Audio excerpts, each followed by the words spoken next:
Welcome back to the American Dream Business Roundtable. I'm Greg Noe, and this is my co-host Kathryn Raaker. We're talking about partners and partnerships tonight. We've kind of covered the spousal support and those kinds of things. What about actual partners? Have you ever had an actual partner in business? Oh, yes, I have. And actually, it was through my television programming. I created a TV show out of Let's Just Talk, but it was called Let's Talk About It. Okay. And it started by me coming on to someone else's radio show and then creating a TV series with 4 women. So let me ask you, was it a 50-50 partnership? Not really. It was designed to be, but Yes. it didn't No. turn out that way. No. That is not Good. atypical. No. I mean, that's quite common. Well, but go ahead. 4 women on a TV show. Oh, equal partners, yes. They didn't, all they wanted to do was show up. Yes, And I got burdened with the rest of the work. right. So all the advertising, marketing, the scripts, you named it, I got to do it. Well, even without the 4 women, if it was just 2, one of the problems that we see all the time is that it doesn't take very long before one of the partners realizes that they can stay home, lie in bed, take a nap, and still get the same money.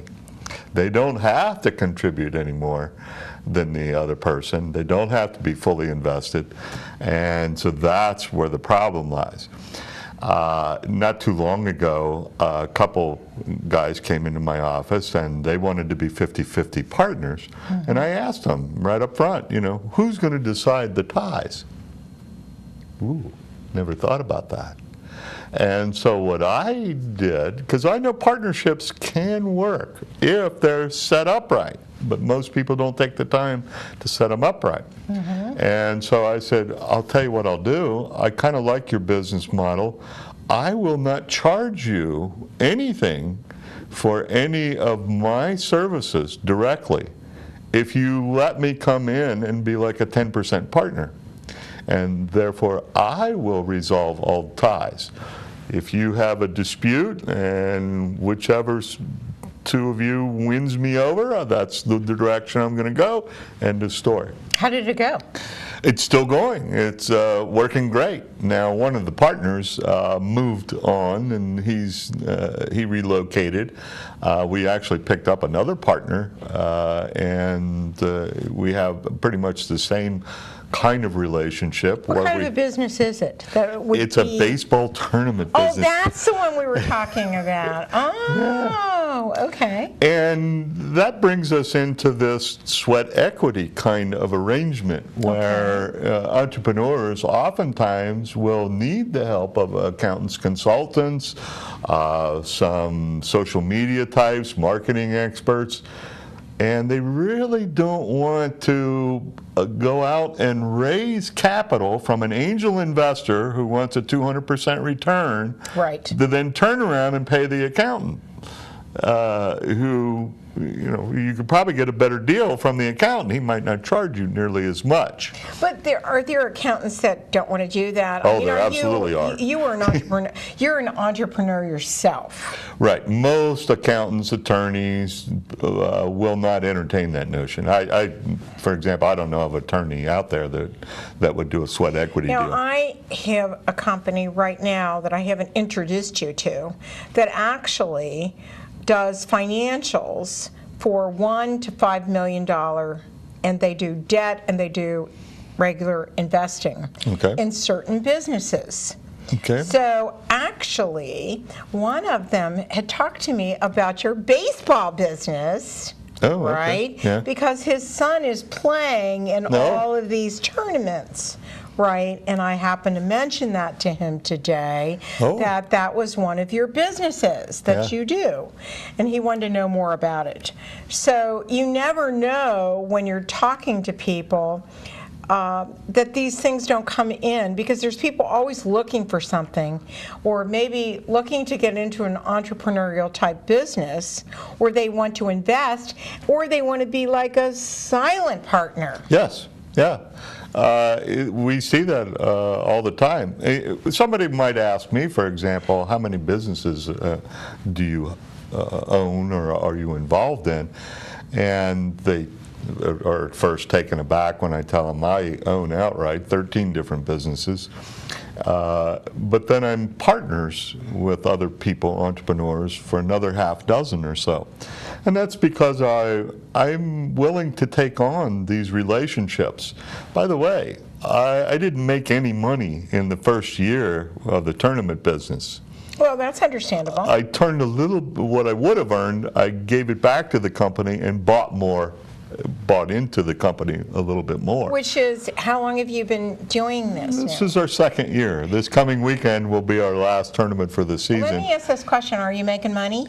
Yes, we're making money. And eventually we'll be making, hopefully, a lot of money. We've looked at competing businesses, and we know that there's money out there. I was very surprised, to be honest with you.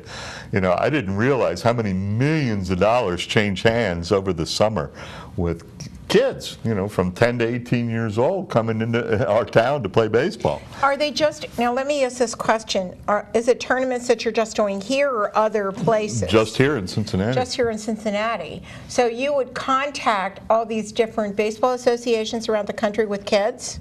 Yeah, I would try. The younger ones aren't, or at least their parents aren't probably all that interested in traveling to Cincinnati for a 10-year-old. I mean, they have more fun going to Kings Island, to be honest with you. But the 16, 17, 18-year-olds, that's actually another program that we might want to talk about. Just within that 8-year grouping of young people, there's actually 3 different segments. The youngest are not so much, they're into having fun, whereas the 17 and 18-year-olds, they're much more, they might be contenders, and so they're much more serious about it. Let me ask this question then. Now, the World Series of Baseball, the Young World Series of Baseball, are you guys involved in that at all? Not directly. There are a couple leagues, and this isn't knothole, and I mean this is just Fun. Yeah.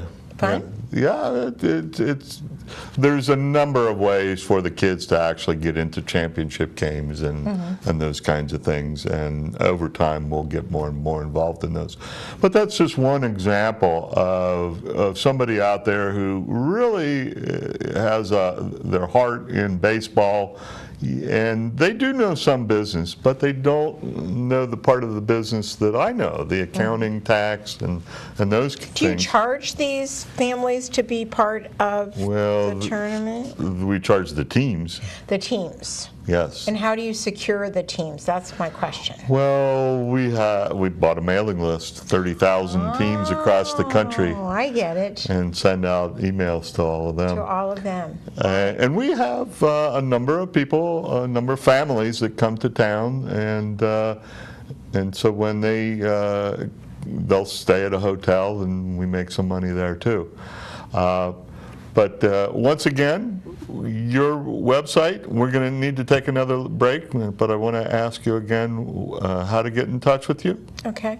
You can even go to letsjusttalkradio.com, or that's another one of our websites. You have several URLs. We have lots of URLs, but what I did was I branded it under one name, KathrynRaaker.com, but they're all individual URLs as well. Okay.